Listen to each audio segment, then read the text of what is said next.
आम्ही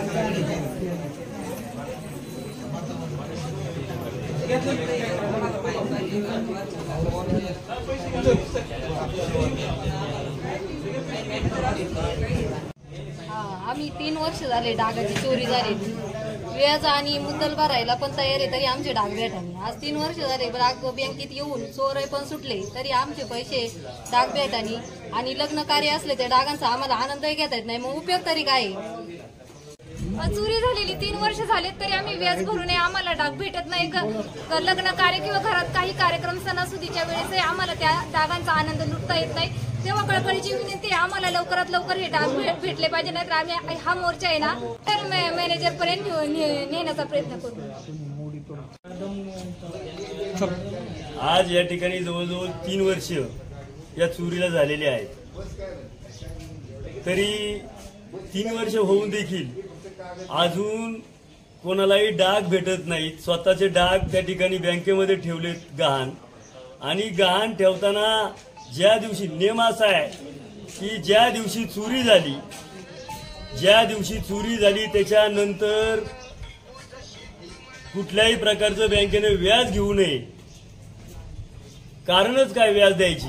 आणि बँक तर तुम्हाला सांगतो, बँकेला त्या नावाला होल्ड लावते, म्हणजे होल्ड लावायची कारण नाही।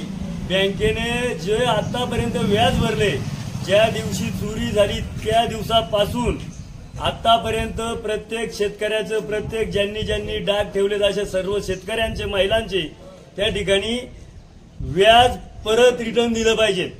झोनल मॅनेजर असतील, बँकेचे सगळे अधिकारी असतील, आम्ही उद्या शेतकरी संघटनेच्या वतीनं मोर्चा घेऊन जाणार आहोत आणि त्या झोनल मॅनेजर साहेबांना विनंती आहे की तुमचं कोणत्या कायद्यामध्ये बसतंय की हे जे व्याज आहे ते व्याज तुम्ही त्या ठिकाणी प्रत्येकाकडून घेताय, म्हणजे व्याज पण घेतलंय आणि जी रक्कम आहे तुमच्याकडनं घेतलेली ती रक्कम देखील त्या ठिकाणी शेतकऱ्यांनी भरलेली आहे आणि ती रक्कम भरून देखील आज तुमच्याकडे डाग आहे, म्हणजे डागाही तुमच्याकडं, व्याज पण आम्ही भरतोय, तुमचं रक्कम सुद्धा दिली, म्हणजे याचा अर्थ नेमकं नियोजन काय आहे बँकेचं?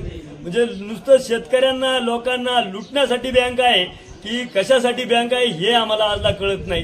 कारण हे आज एवढ्या कष्टाने 1-1 रुपया करून त्या ठिकाणी बँकेत त्या ठिकाणी डाग गहाण ठेवलेले आहेत आम्ही, आणि हक्काचे कष्टाचे पैसे घालून ते डाग घेतलेत, त्याचं आज आम्हाला 3 वर्ष झाले कुठल्याही प्रकारचं बँकेमध्ये त्या ठिकाणी आम्हाला डाग आम्हाला पाहायला मिळतात।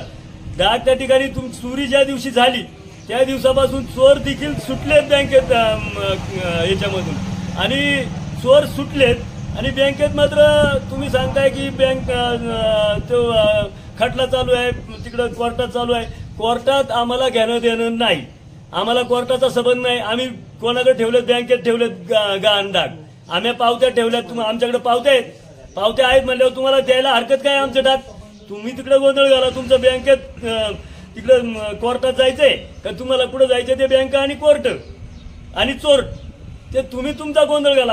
आम्हाला आज तुमच्याकडे पावत्या आहेत, त्या पावत्या तुमच्याकडे आहेत ना, मग तुम्ही आम्हाला, आमच्याकडे पावत्या आहेत, तुमच्याकडे पावत्या आहेत, आमचं म्हणणं असे तुम्ही आमचे डाग द्या, आम्हाला बाकी काय नाही। 3 वर्ष झाले आजपर्यंत त्याचा आनंदच जर त्या याचा घेता येत नाही तर काय उपयोग आहे का त्या डागाचा तरी?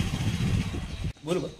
आणि खात्याला देखील त्या ठिकाणी होल्ड लावलेला आहे, म्हणजे किती तुमचा निष्काळजीपणा त्या ठिकाणी बँकेचा आहे हे या ठिकाणी आम्हाला दिसून येते की आम्हाला झोनल मॅनेजर साहेब, आम्ही परत एकदा तुम्हाला विनंती करतोय, आज जवळजवळ 100-150 लोक, 125 लोकांचं जवळजवळ डाग त्या ठिकाणी चोरीला गेलेले आहेत। डाग सापडलेत चोरट्यांचे, चोर सापडलेत, डागही सापडलेत, तुम्ही आम्हाला डाग देत नाहीत, हा आमचा प्रश्न आहे। आमचं चुकीचं काय ते आम्हाला सांगा ना। आमच्याकडून तुम्ही व्याज पण घेताय, आमचे तुम्ही जे पैसे भरलेले ते पैसे पण तुमचे आम्ही देतोय, आमच्याकडं आमचं चुकीचं काय आहे ते आम्हाला तुम्ही सांगा, म्हणजे आम्हाला ते कळेल।